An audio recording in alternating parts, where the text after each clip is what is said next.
My freshman year, I don't play a lick. And before I knew it, I lost my mindset again.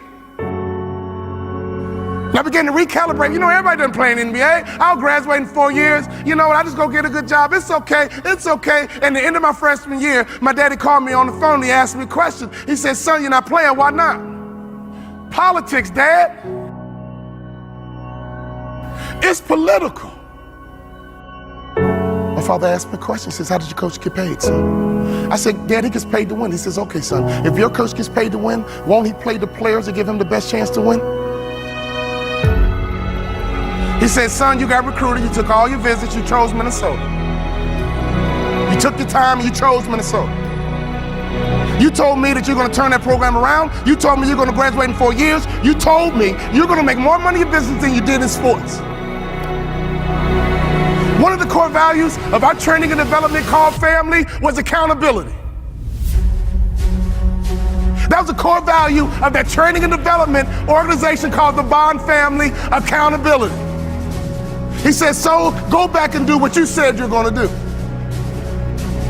My father reminded me of what I said I was gonna do. I went back to my coach's office. I said, Coach, what do I need to do to play in the NBA? He looked confused. This is what I told him.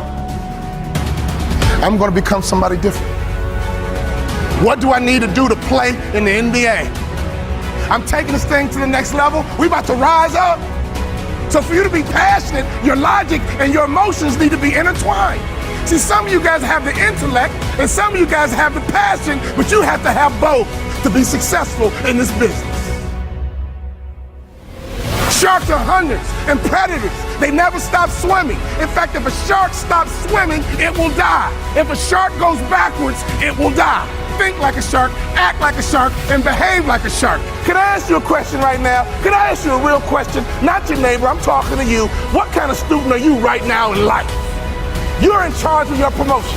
If you do 5 million and want to get to 10, you're in charge. In order for you to rise up, you better take your game to the next level. Your mindset needs to go to the next level. Your information needs to go to the next level. Your relationships need to go to the next level. Take your money and get information and access, and you will get good habits and good rituals, and you will go to the next level. Coach, what do I need to do to play in the NBA? He said, you can't run, you can't jump, you can't dribble, you can't shoot, and you can't rebound, son. Next year, I'll be your most improved player. I'm going to think, I'm going to execute, and I'm going to win. I'm going to think, I'm going to execute, and I'm going to win. I'm going to execute what I've been trained to do. I'm connected to a shark. I'm connected to the greatest training organization in the world, and when I get home, I'm going to become somebody different. What do I need to do? You need to have an honest self-assessment about what your weaknesses are. And that's how you get to the next level. My sophomore year rolls around. We go all the way to the Sweet 16, and I'm the top 6 man in the country. I go back to my coach. What do I need to do to play in the NBA? The list got shorter. The next year, we went all the way to the Elite 8.